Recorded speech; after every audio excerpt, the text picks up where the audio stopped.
से पूछा है कि जब उन्होंने इसे गंभीर अपराध की श्रेणी में माना तो फिर अब तक बलवंत सिंह राजोआणा को फांसी क्यों नहीं दी गई। बुधवार को सुप्रीम कोर्ट राजोआणा की मर्सी पिटीशन पर सुनवाई में देरी के आधार पर उसकी मौत की सजा को उम्र कैद में बदलने की याचिका पर सुनवाई कर रहा था।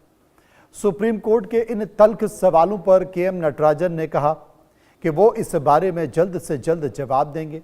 इसके बाद मामले की सुनवाई 15 अक्टूबर तक के लिए टाल दी गई है। कोर्ट ने यह भी कहा है कि केंद्र के कहने पर दोबारा इस मामले को स्थगित नहीं किया जाएगा। और इसी खबर पर बात करने के लिए हम सीधे चलेंगे, हमारे संवाददाता संभव शर्मा मौजूद हैं। संभव, और किन बातों का जिक्र किया गया? देखिए, ये मामला 3 जजेस की बेंच के सामने आज लगा हुआ था, जहां जस्टिस संदीप मेहता।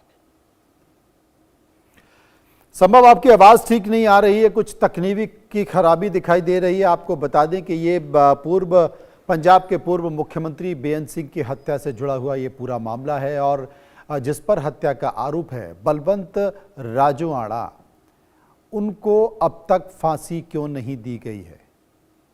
हमने रोक नहीं लगाई है।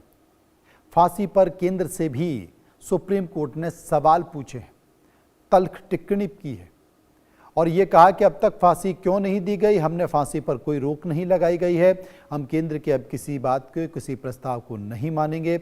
आपको बता दें कि करीब कई साल, 2 दशक से ज़्यादा का समय हो चुका है उनकी हत्या को, पंजाब के पूर्व मुख्यमंत्री बेअंत सिंह की हत्या को 2 दशक से ज़्यादा का समय हो चुका है और 2 दशक से ज़्यादा का समय होने के बाद भी अब तक जो उनकी हत्या जिसने की है उनको फांसी नहीं दी गई है।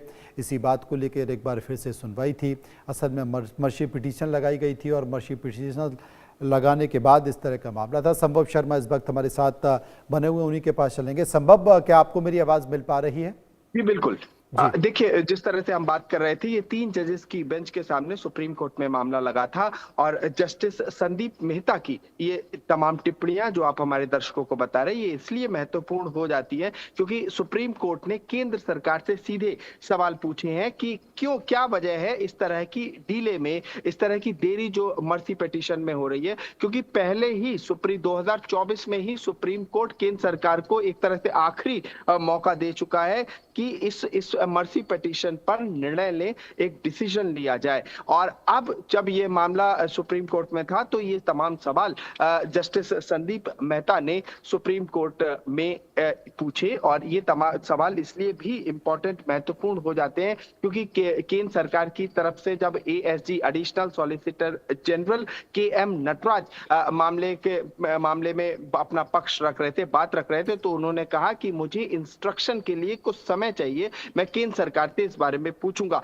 तब ये सवाल के सुप्रीम कोर्ट ने एक तरह से केंद्र सरकार के वकील additional solicitor general K M. Nataraj से कहे कि क्या वजह है इतनी देर हो रही है और तमाम चीजों पर जो फैसले लिए जाने हैं वो फैसले क्यों नहीं लिए जा रहे हैं और ये फैसले लेना इंपॉर्टेंट है, महत्वपूर्ण है और ये फैसला अब तक क्यों नहीं लिया गया।